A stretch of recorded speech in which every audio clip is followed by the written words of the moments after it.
ઓમ સ્વામિનારાયણાય નમઃ. સ્વામિનારાયણ સ્વામીએ વાત કરી છે, દેશકાળ આવે તો સત્સંગીના ગામમાં પડ્યા રહીને ગુજરાન કરીએ, પણ મરવાની તો બીક જ ન લાગે ને કલ્યાણ તો ત્યાગીને ગ્રસ્ત એ બેયમાં છે.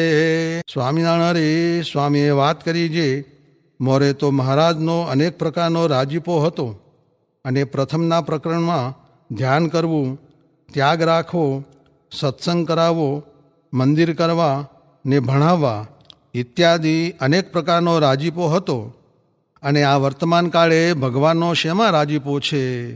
તો નટની માયાના વચનામૃતમાં ભગવાનનું સ્વરૂપ નિર્દોષ કહ્યું છે, તેવી રીતે મહારાજનું સ્વરૂપ સમજવું ને તેવી રીતે જ આ સંતનું સ્વરૂપ પણ સમજવું ને ભગવાનની આજ્ઞા પાળવી ને રૂડા સાધુનો સંગ રાખવો, તો તેની ઉપર મહારાજ રાજીને રાજી જ છે એમ કહીને મસ્તક ઉપર કળાઈ મૂકીને તકિયા ઉપર ઢળી ગયા ને વળી એમ બોલ્યા છે, બીજું અધિક કાંઈ સમજવાનું નથી ને એટલું જ સમજવાનું છે જે મહારાજને પુરુષોત્તમ જાણવા ને આ સાધુને અક્ષર જાણવા ને આ બધાય અક્ષર છે અને ઓલ્યા મૂળ અક્ષર છે તે પણ અહીં દેહ ધરીને આવ્યા છે. એ બે વાત પ્રથમના 71ના વચનામૃતમાં કહી છે ને એ બે વાતને તો નથી સમજ્યો ને તે વિના તો પિંગળ પુરાણ શીખ્યો, ગાતા વાતા શીખ્યો સર્વે સુર મેં, એક રામ નામ બોલવા ન શીખ્યો તો શીખ્યો સર્વે ગયો ધૂર મેં. એ વાત અમદાવાદના સાધુની આગળ કહી ને ગાદી ઉપર હાથ નાખ્યો. સ્વામિનારાયણ હરે સ્વામીએ વાત કરી છે, આટલું જ સમજવાનું છે જે દેહને મૂકીને જેને મળવું હતું, જેને પામવું હતું ને બીજા ભક્ત પણ દેહને મૂકીને જેને પામ્યા છે તેને આપણે છતી દેહે જ પામ્યા છીએ. તેના તે જ ભગવાન ને તેના તે સાધુ છે, પણ આપણને જે પ્રાપ્તિ, મહિમા, સુખ અને લાભ થયો છે તેને આપણે ઓળખતા નથી. કેમ જે ભગવાનની માયાએ બાંધી લીધા છે ને અજ્ઞાન એટલું દુઃખ છે. આ વાત વારંવાર 5 વખત કરી ને દેહને મૂકીને કાંઈ જોવું બાકી રહ્યું નથી. દેહને મૂકીને આ મળ્યા છે તેની પાસે જાવું છે. આના આ ભગવાન છે, આના આ સાધુ છે.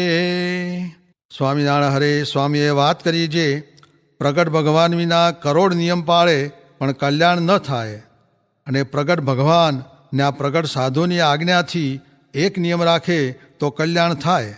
ને આજ તો મોજ આપી છે તે મોજનું મૂળ હોય નહીં, માટે 11 નિયમ પાળવા ને મહારાજને ભગવાન પુરુષોત્તમ સર્વના કારણ સમજવા એવી જ્ઞાનની દ્રઢતા કરવી. તેને કાંઈ કરવું રહ્યું નથી. ભજન ઓછું થશે, તીર્થ ઓછા થશે તેની ફિકર નથી. સ્વામિનારાયણ હરે સ્વામીએ વાત કરી છે, ઉપાસના દ્રઢ હોય ને ધન સ્ત્રીમાં લેવાઈ જાય તે અલ્પ દોષ કહેવાય. ત્યારે હરિશંકરભાઈએ પૂછ્યું છે, લોકમાં તો જે ન લેવાતો હોય તેનું સારું દેખાય. ત્યારે સ્વામી બોલ્યા છે, લોકનું શું કામ છે, મૂળ તપાસો ને. સ્વામિનારાયણ હરે સ્વામીએ વાત કરી છે, મહારાજ કહેતા છે, હરિજનના અવગુણ હું જોતો નથી, અવગુણ દેખાય છે તો આડું જોઉં છું. જેમ લોકમાં મા બહેનને ઉઘાડા દેખે તો આડું જોઈએ તેમ. સ્વામિનારાયણ હરે સ્વામીએ વાત કરી છે, જગતમાં દાન પુણ્ય સદાવ્રત ઘણા કરે છે, પણ દ્રૌપદીની ચીંથરી તથા વિદુરની ભાજી તથા સુદામાના તાંદુલ એટલું લખાણું. ભગવાન તો અધમ ઉદાહરણ છે, પતિત પાવન છે ને અશરણ શરણ છે, પણ ભગવાનનો આશરો કરે તો. તે ઉપર અજામેળ તથા વેશ્યાની નિયમ પાળ્યાની વાત કરી. માટે આધાર વિના દ્રઢતા રહે નહીં. આધાર તે શું છે? કૂવામાં બુડતા હોઈએ ને મૂળિયું હાથમાં આવે તો નહીં બુડાય એવી દ્રઢતા રહે છે, તેમ પ્રગટ મૂર્તિના આધારથી મોક્ષની દ્રઢતા રહે છે. તે ઉપર ઇન્દ્રની વાત કરી છે, નારદજીના વચનથી પોતાના ભાઈ વામનજીને ભગવાન જાણીને તેનું ધ્યાન કર્યું, તેથી 4 બ્રહ્મહત્યા ટળી. પ્રગટ સૂર્યથી અજવાળું થાય, પ્રગટ જળથી મળ ધોવાય, ને પ્રગટ ચિંતામણીથી દ્રવ્યની ભૂખ જાય, તેમજ પ્રગટ ભગવાનથી મોક્ષ થાય. સ્વામિનારાયણ હરે. સ્વામીએ વાત કરી જે માવા ભાઈએ મહારાજને માયાનું બંધન ન થાય એવું પૂછ્યું, પણ વ્યવહારનું ન પૂછ્યું. તેથી મહારાજે પ્રસન્ન થઈ કહ્યું જે તમને માયાનું બંધન નહીં થાય. ને જીણાબાઈએ પણ સેવા માગી. સ્વામિનારાયણ હરે. સ્વામીએ વાત કરી જે ભગવાન સ્ત્રીઓ સાથે રમે તે રજોગુણી ક્રિયા, ને તરવાર ચલાવે તે તમોગુણી ક્રિયા, ને સાધુનો માર્ગ ચલાવે તે સત્વગુણી ક્રિયા, ને ગુણાતીત ક્રિયા તો જુદી રીતની જ છે ઋષભદેવની ક્રિયાની પેઠે. માટે એકે ગુણ ભગવાનને વિશે છે જ નહીં એમ સમજવું. સ્વામિનારાયણ હરે. સ્વામીએ વાત કરી જે ગોંડલના હરિજને કહ્યું જે શ્યાં પાપ કર્યા હશે તે મહારાજના દર્શન ન થયા. ત્યારે સ્વામીએ કહ્યું જે પુણ્ય કર્યા હશે તે આજ આ દર્શન થયા, નહીં તો ઘણા પાપ કરત. ભોજને છાદને ચિંતા વૃથા કુર્વંતી વૈષ્ણવા. આપણે તો માળા ફેરવવી, રોટલા તો ભગવાન દેશે, ને કેટલાકને દીધા છે પણ ખબર નથી, ને કેટલાકને દે છે. સ્વામિનારાયણ ભગવાનની જય. અક્ષર પુરુષોત્તમ મહારાજની જય. ગુણાતીતાન સ્વામી મહારાજની જય. ભગતજી મહારાજની જય. શાસ્ત્રીજી મહારાજની જય.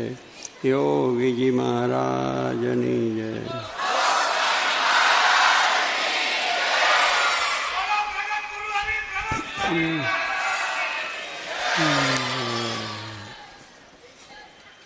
આજના સંવાદની પણ જય.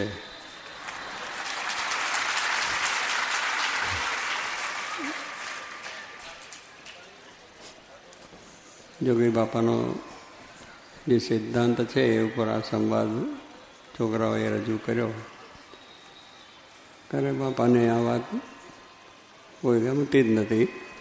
દરેકને પણ હંમેશા વાત કરતા હતા કે આપણે સત્સંગમાં આવ્યા છે તે આપણો સત્સંગ વધારે થાય, દ્રઢ થાય, મહિમા સમજાય એટલા માટે આવ્યા છે. એટલે બીજાનું જોવું નહીં. પોતે પોતાની વાત કરી. ઠાઠા થાબડાનો મને અવગુણ નથી આવ્યો, તો એમની કેટલી વિશાળ દ્રષ્ટિ છે ને એમની સમજણ કેટલી છે એ આપણને આપવા માટે આવ્યા. એટલે આપણે એમને જો રાજી કરવા હોય તો એમનો જે સિદ્ધાંત છે, એમને કહેલી જે વાત છે એને આપણે જીવમાં ઉતારીએ તો એમના રાજી થાય. અને એમની પ્રસન્નતા પણ આપણને થાય છે. આપણને આવી જે અભાવ ગુણની વાતો છે એ કરવામાં બહુ રસ પડે છે. કારણ કે આપણે જે વાતો કથા વાર્તા કરીએ છીએ, ગુણાત સ્વામી કથા કરે, કીર્તન કરે, ભજન કરે, સેવા કરે, પણ આ દેહ હું નહીં એ સમજાતું નથી આપણને. કારણ કે એ આવ્યા છે આ એ સમજાવવા માટે. મહારાજ અહીંથી પધાર્યા, ગુણાત સ્વામીની સાથે લાવ્યા છે એટલા માટે કે આપણને આ દેહ ભાવ ટાળવો છે. એટલા માટે જ્યાં સુધી દેહને હું કરી માનશે ત્યાં સુધી ભોગ વિલાસ ભાવે. આ દેહ હું છે નાતનો જાતને પૈસા હું આ મોટો અમલદાર ને ફલોનું ઢીકનું એ અભિમાન છે આપણને. અને અભિમાનને લઈને બીજાના તરફ આપણને નાનો લાગે. આ તો સમજતો નથી, આ શું સમજે છે. એટલે પછી આવા શબ્દો પડે ને શબ્દો સાંભળીને પછી આપણે સત્સંગમાં એવી વાતો થાય. અને એ વાતો થાય એમાંથી કેટલા સત્સંગમાં પડી જાય તો મુશ્કેલી પણ થાય. કારણ કે એ વાત સાંભળે તો એને મનમાં આવ્યો હોય તો ભાવથી જતો રહે.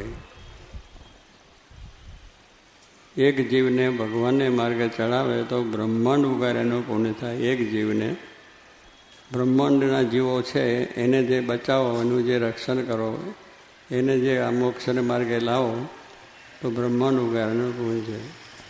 પણ એક જીવને આપણી વાતથી, એટલે અવગુણ અભાવની વાતથી જો એ પાછો પડી જાય તો એટલું પાપ પણ લાગે છે. એટલે આ બધા સિદ્ધાંતોને જો આપણે બરોબર દ્રઢ કર્યા હોય તો પછી એ કરવાની વાત થાય નહીં. પણ મેં કહ્યું એમ દેહ ભાવ છે ત્યાં સુધી આપણને આ બધી વાતો થાય છે. આપણે એવી છે કે બધા મૂર્ખા છે ને હું ડાયો છું, એવું પણ આપણને છે કે બધા સમજતા હોય. ગુનાથ સ્વામીએ તો કહ્યું કે બધા સમજે છે, સારા છે, મારાથી મોટા છે, હું જ સમજતો નથી, મને જ કંઈ ખબર નથી, તો કોઈનો અભાવ ના આવે. એટલે આ તો મોટા પુરુષના વચનો છે, એના ઉપર આપણે તાન રાખવાનું છે. કારણ કે મારાથી મોટો છે, ડાયો છે એવું સમજો પછી ભલે ને આપણે એનું બોલે ચાલે, આપણે કશું લાગે નહીં. કારણ કે હું છું, આપણે બધા આવ્યા છે મોક્ષ ભાગી છે, મોક્ષ માટે આવ્યા છે, કલ્યાણ માટે આવ્યા છે. મોટા પુરુષ ભગવાનને રાજી કરવા આવ્યા છે. તો રાજી કરવામાં આ બધી ખટપટ આગું પાછું એ અંતરાય છે, આપણને વિક્ષેપ કરે છે, અંતરમાં પછી શાંતિ ન પણ રહે. એ બધું કારણ એ છે કે એટલા માટે આપણને આ વસ્તુ સારી રીતે સમજાય એને માટે આ સંવાદ છે. પણ આ બધી વાતો તો આપણે સાંભળીએ છીએ. વચનાવતનો અભ્યાસ છે, સ્વામીની વાતોનો અભ્યાસ છે, જોગી બારનો પણ સમાગમ ખૂબ કર્યો છે, શાસ્ત્રી મહારાજનો કર્યો છે. વાત તો સારધાર એ જ આવે છે. મોક્ષ ભાગી માટે આ વાત એક જ છે કે મોક્ષ ભાગી જે છે કે જેને પોતાનું કલ્યાણ કરવું છું તેને પોતાના દોષ જોવાના. બીજાના જોવા કરતાં આપણે પોતાના જ જોયા કરીએ તો આપણા દોષ ટળે. બીજાનો ગુણ આવી જાય તો એનાથી આપણા દોષ ટળી જાય. કારણ કે એનામાં કંઈક લોભ હશે તો બીજાની અંદર કંઈ ઈર્ષા હશે. પણ આપણે છે જ, આપણે ભ્રમરૂપ નથી થયા ત્યાં સુધી આપણામાં કંઈક મુશ્કેલીવાળો છે જ. એટલે એમ માટે કહ્યું કે આપણે આવ્યા છે શું કરવા માટે કે આપણા દેહભાવ, આપણા સ્વભાવ, આપણી પ્રકૃતિ અહીં ટળે એને માટે આપણે આવ્યા છીએ. આપણે ગયા છે અમેરિકા પૈસા કમાવા માટે, પણ ત્યાં જઈને દારૂ ને વ્યસન ને જુગાર ને બધા પડ્યા તો શું થયું? આપણી મૂડી પણ ગઈ. ઘરથી પૈસા નહીં, બેંકમાંથી પૈસા ઉછી ઉધાર લઈને ત્યાં ગયા, 25 લાખ, અને ત્યાં જઈને વેડફીને ગયા તો શું થયું? ઘરનું ગોપીચંદન ગયું ના ગયું? એમ આપણે કમાણી કરવા આવ્યા છે. આ સત્સંગની અંદર એક મોટી કમાણી છે આપણી, મોક્ષની કમાણી, મોટા પુરુષ રાજી થાય એની કમાણી છે. દરેક સત્સંગીઓની અંદર આપણે સારો ભાવ એ વસ્તુ છે. કારણ કે ભગવાનનો સંબંધ છે એને લઈને જ સર્વની મોટપ છે. બાકી દુનિયાની બધી ગમે તેટલી એ સમજે કરે એ તો એક આપણે જરૂર પ્રમાણે હોય છે, પણ મોટપ તો ભગવાનને લઈને છે. ભગવાનનો જેને સંબંધ થયો, ભગવાનને જેને સ્વરૂપનું જ્ઞાન થયું એવા મોટા પુરુષ છે, એમના સંબંધે કરીને આપણી મોટપ છે. આપણી મોટપ બીજા કોઈ કરે થઈ નહીં. એટલે પછી બીજો કોઈને નાનો મોટો સમજવાની જરૂર નથી. આપણને જે વસ્તુ મળી છે એ કેમ રાજી થાય, એમની શું રુચિ છે, એમનો શું અભિપ્રાય છે, એમને શું આપણી પાસે કરાવવું છે, એનો વિચાર હંમેશા કરવો. જ્યારે જ્યારે આપણે બેસીએ ત્યારે વિચાર કરો. કથામાંથી સાંભળીને પણ એ જ વિચાર કરો. આ વાત પેલા ઉપર ચાલે છે એવું નહીં, આ વાત મારા ઉપર થાય છે. કેટલાક કથામાં બેસે ખરા, પણ કોઈક વાત એવી આવે કે જો આ વાત પેલા ઉપર આવી, આ વાત પહેલાં એની થઈ, પછી એની વચ્ચે તો એ જાણે ને ભગવાન જાણે. આપણે આપણા ઉપર જ બધા ઉતારવાના છે. જે કંઈ કથાના શબ્દો છે એ બધા શબ્દો મહિમાના શબ્દો છે અને સર્વને વિશે હિતપ્રીત રાખવાની વાતો છે. ભગવાનને ન ગમતો હોય, મોટા પુરુષને ન ગમતું હોય એવું નથી જ કરવું, એવું પણ આપણે કહ્યું તો આપણે જાણીએ છીએ. જોગી મારા જોડે ફર્યા છે, એમને ગમતું તો આવું કોઈની અભાવ કંઈ ન સાંભળે જ નહીં કોઈ દાડો. અને આ એમનો વિચારમાં ના આવે, એમને એવું હોય ને. એ બધામાં જ્યાં જુએ ત્યાં રામજી, દૂસરો ન ભાષે, કે એમને કોઈનામાં દેખાય જ નહીં. તુલસીદાસે કહ્યું કે જ્યાં જુએ ત્યાં રામજી, એટલે દરેકમાં ભગવાન છે, ભગવાનનો વાસ છે જ. આપણે જાણીએ છીએ દરેકમાં ભગવાન રહ્યા છે. તો એ જો દ્રષ્ટિ આપણી થાય, એ ક્યારે થાય? બ્રહ્મરૂપ થઈએ ત્યારે, મોટા પુરુષનો રાજીપો થાય ત્યારે એ દ્રષ્ટિ આપણને થઈ જાય કે બધામાં ભગવાન રહ્યા છે. હવે ભગવાન એમાં જુએ, એ આપણામાં જુએ તો એકબીજાનો અવગુણ ક્યાંથી આવે? કારણ કે ભગવાનનો અવગુણ લઈએ છીએ જોવાય તો એ પણ એક આપણી દ્રષ્ટિ છે એ કરવાની છે કે એ આપણે જોઈ આવતી આપણને ખોટ છે. ખોટ એને નથી, આપણને. એની ખોટ હશે એ તો ભગવાનને જાણશે અને મોટા પુરુષ જાણશે. પણ આપણી ખોટ ના રહી જાય એને માટે આપણો જ વિચાર હંમેશા કરવો, હું શું કરવા આવ્યો છું અને શું થાય છે. કે આપણે મોક્ષ કરવા માટે, ભગવાનને રાજી કરવા માટે આપણી કથા વાર્તા કરીને આપણા દેહ ભાવ છે, આપણામાં રહેલું જે માન છે, ઈર્ષા છે, ક્રોધ છે, આવા બધા જે દોષ સ્વભાવો છે એને કાઢવા માટે આવ્યા છે. અને આ પ્રમાણે ગુરુનાથ સ્વામી જેમ કહ્યું, આપણો દેહ આ મળ્યો છે શા માટે? અક્ષરરૂપ તો ને પુરુષોત્તમની ભક્તિ કરવાની. આપણે બે વાત રાખવાની છે. ગુરુનાથ સ્વામીએ કહ્યું કે આપણો અક્ષરરૂપ છે, બ્રહ્મરૂપ છે, દેહભાવ ટાળવાનો છે.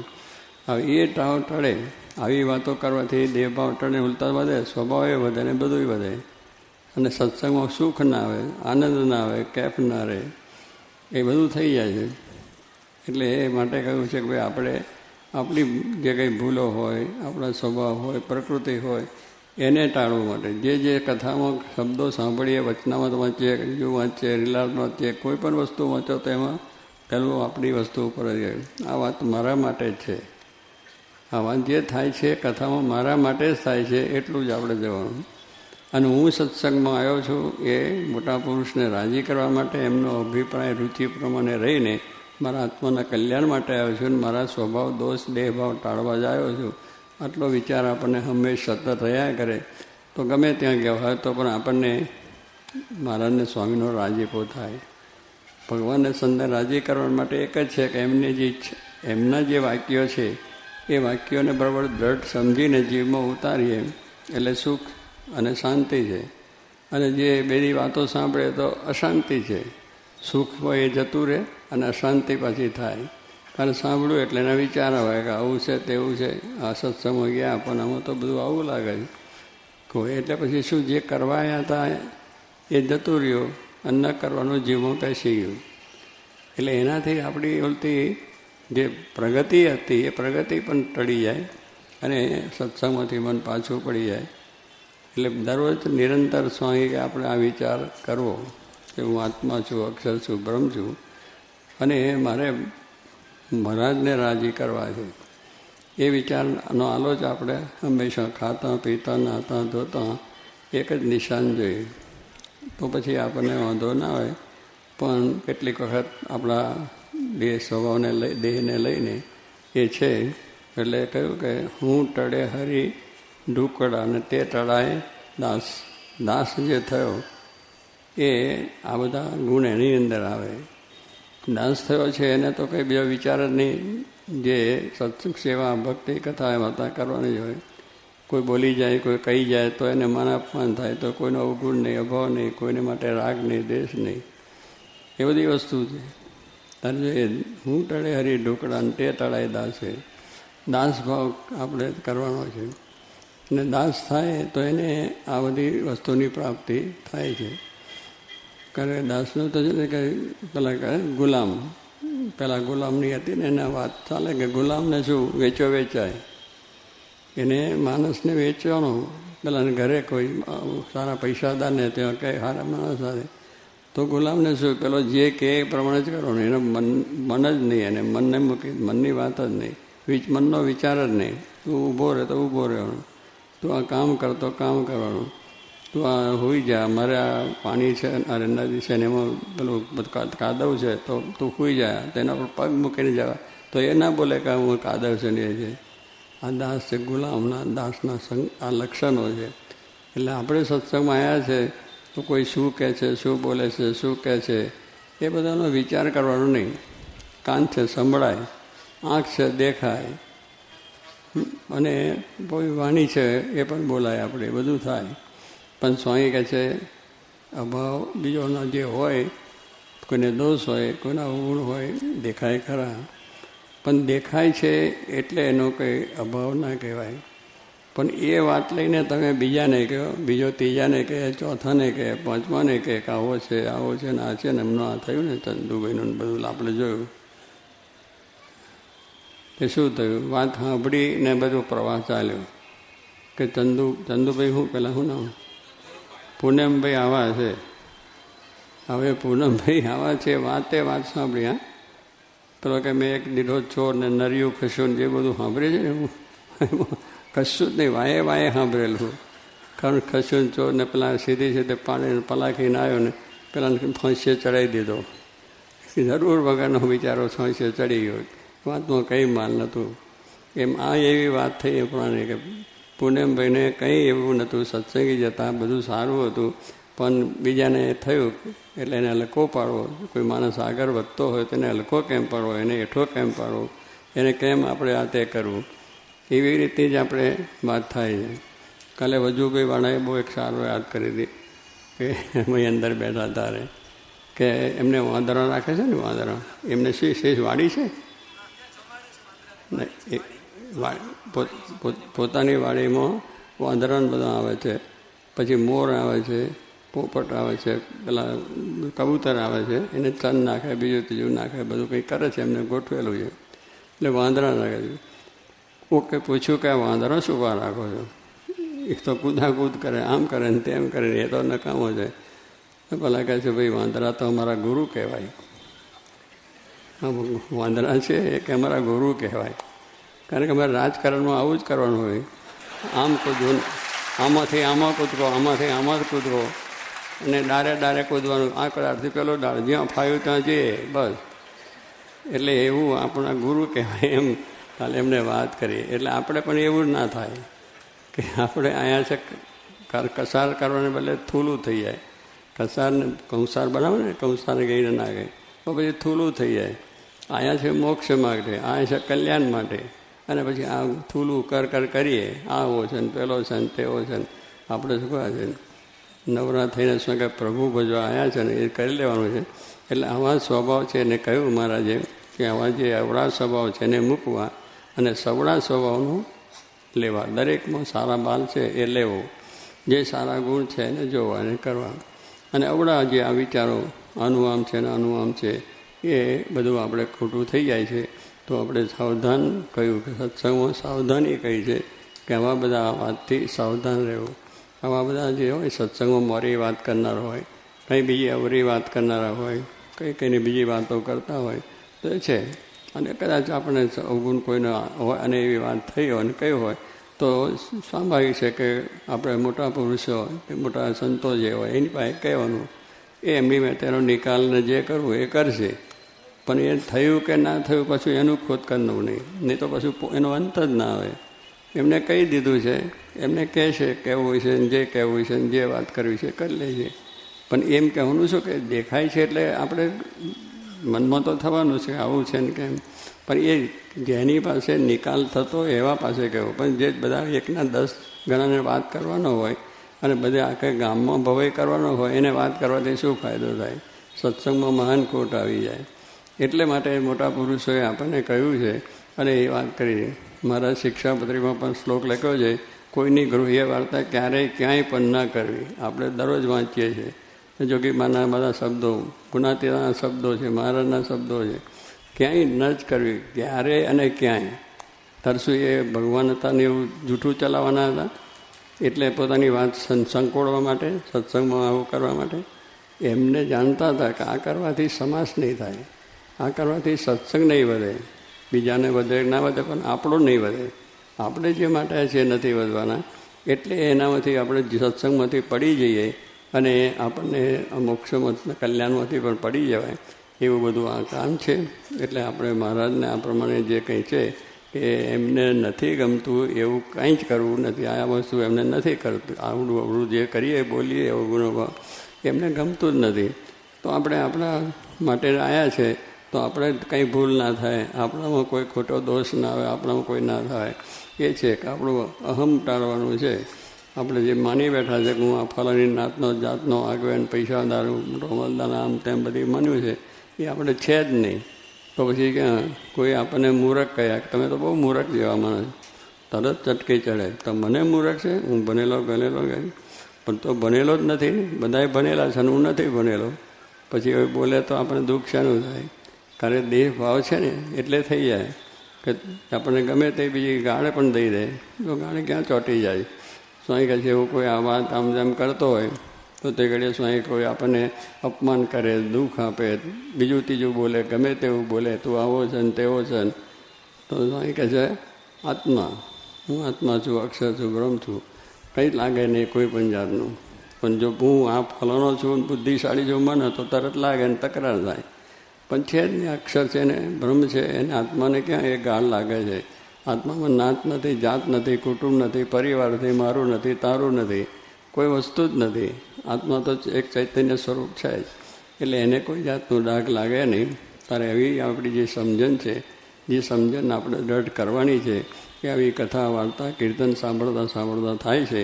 એટલે એક આપણો માર્ગ છે સીધો અને સટ, કે સ્વામી કહે છે કે રસ્તા બંધ, ત્યાં ડાયવર્જન આવે ત્યાં લખે છે ને, ડાયવર્જન લખે કે રસ્તા બંધ, એટલે રસ્તામાં જો સામે ગયા તો પડ્યા હેઠા અને ભૂકો ગાડીનો ને આપણો બધોય. પણ જો ડાયવર્જન તરફ જઈએ તો કંઈ વાંધો આવે નહીં, આપણે જતા ને. તો એ ડાયવર્જન આપણે સત્સંગમાં આવ્યા છે, મોક્ષ માટે, કલ્યાણ માટે, સીધો રસ્તો છે. હવે એ માટે એના બધા તોડીને એમાં જવા માંડ્યા, એ વાતો કરવા માંડી પડ્યા, તો પછી આપણે પડી જવાય ને અંદર. એટલે કહેવાનું શું, પડી જઈએ, વાગે, તૂટે ને મૃત્યુ પણ થાય છે. તો આવી બધી વસ્તુ છે. એટલે જે જોગી મહારાજ પણ બહુ જ કહેતા કે આપણે રસ્તા બંધ. આપણે પણ મહારાજને સંભાળીને આવો સારો સ્વામી કહે છે, આપણે સત્સંગ મળ્યો છે, આવો યોગ મળ્યો છે. આપણો જન્મ થયો તે સમયે મહારાજનો આ પૃથ્વી પર અવતાર, ગુણાત્યાન સ્વામી બધા શાસ્ત્રીમાં, જોગીમાં, એવા સંતો. અને આપણે તો જોગીમાને તો ખૂબ દર્શન કર્યા છે, ખૂબ એમની જોડે હાલ્યા છે, માલ્યા છે, રમાડ્યા છે, જમાડ્યા છે, બોલાયા છે, અને હાલ વાલને વાલ કર્યું છે. શા માટે કર્યું એમને? આપણો મોક્ષ કલ્યાણ થાય તે માટે. એમને વાલ કરીને કંઈ આપણી સેવા નથી લેવી, આપણા એમના પગ નતા દબાવવા. એમને કોઈ બધો સ્વાર્થ નહોતો. એક જ છે કે આ કોઈ જીવ આ માર્ગે ચાલે, જીવનું અતિ રૂડું થાય. એમને અતિ રૂડું આપણું કરવું છે કે મોક્ષ કલ્યાણ, કે ફરી આ જન્મ મરણ આપણને થાય નહીં, અલગ 84માં આવવું પડે નહીં. એટલા માટે જ આપણો અવતાર છે. તો એ વાત સીધી આપણે સમજીને સુખિયા થવાનું છે. તો મારે કંઈ આવો સુરત જેવી ગોદડી એને ડાઘ લગાડવાનો નહીં. અને એ કથા વાર્તા કીર્તન કરીને આપણે પોતે પોતાના સમજણ દઢ કરીને સુખિયા થવું. મારા જેવું સુખ એવું બળ સર્વને આપે અને સર્વ પણ સુખિયા થાય, એ આશીર્વાદ.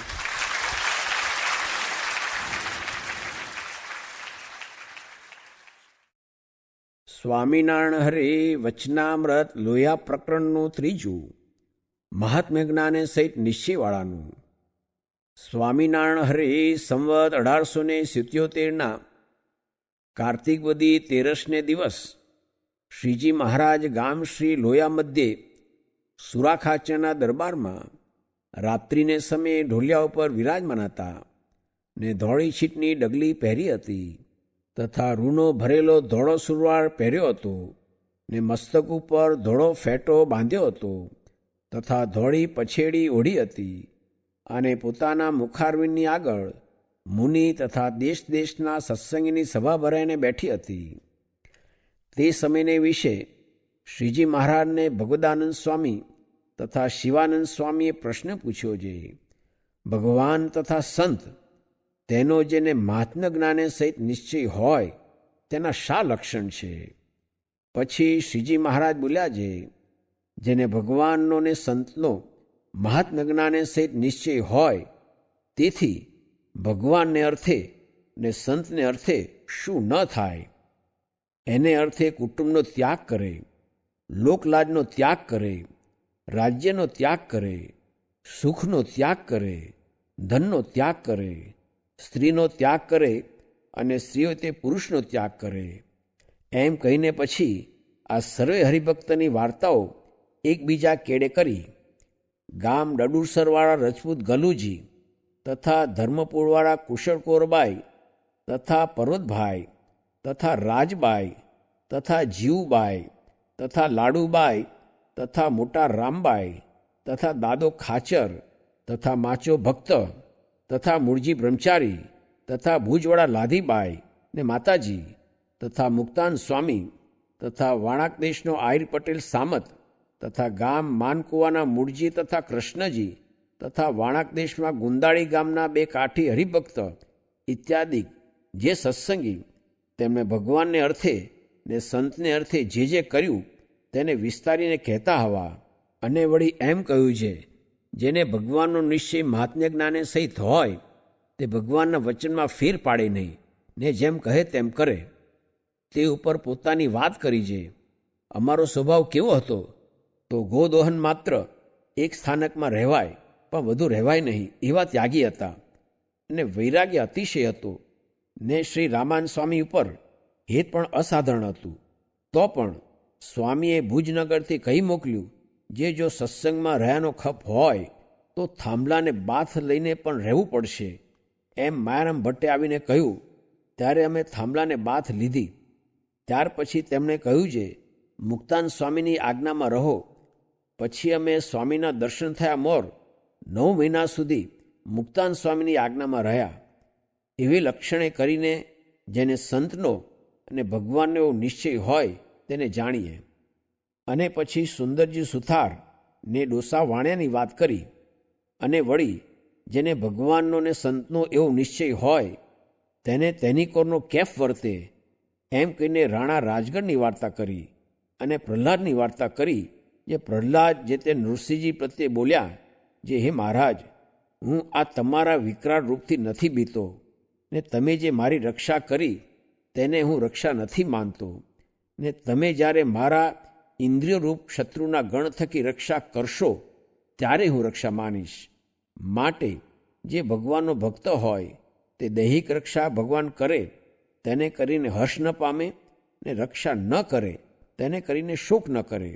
અને અલમસ્ત થકો ભગવાનને ભજે અને ભગવાનને સંત તેનું મહાત્મા બહુ જાણે. તે ઉપર ગામ કઠલાલની ડોશીની વાત કરી. અને આવી રીતનો જે હરિભક્ત હોય તેનો દેહ પગ ઘસીને પડે, વાઘ ખાઈ જાય, સર્પ કરડે, શસ્ત્ર વાગે, પાણીમાં બુડી જાય ઇત્યાદિ ગમે તેવી રીતે અપમૃત્યુ કરીને દેહ પડે તો પણ એમ સમજે જે ભગવાનના ભક્તની અવળી ગતિ થાય જ નહીં. એ તો ભગવાનના ધામને જ પામે. અને ભગવાનથી વિમુખ હોય તેનો દેહ સુધી સારી પેઠે પડે ને ચંદનના લાકડામાં સંસ્કારયુક્ત બળે તો પણ તે તો નિશ્ચય યમપુરીમાં જાય. એ બેની વ્યક્તિ સારી પેઠે સમજે. એ સર્વે પ્રકારની જેના હૃદયમાં દ્રઢ ગાંઠ પડી જાય તેને ભગવાનને સંતો મહાત્મ્ય સહિત નિશ્ચય છે એમ જાણવું. અને એવો નિશ્ચયવાળો જે હોય તે જરૂર બ્રહ્મમોલમાં જ પૂગે પણ બીજે ક્યાંય કોઈ ધામમાં ઓરો રહે નહીં. ઇતિ વચનામૃતમ. એવી રીતે લોયા પ્રકરણનું 3જું વચનામૃત જે તે થયું.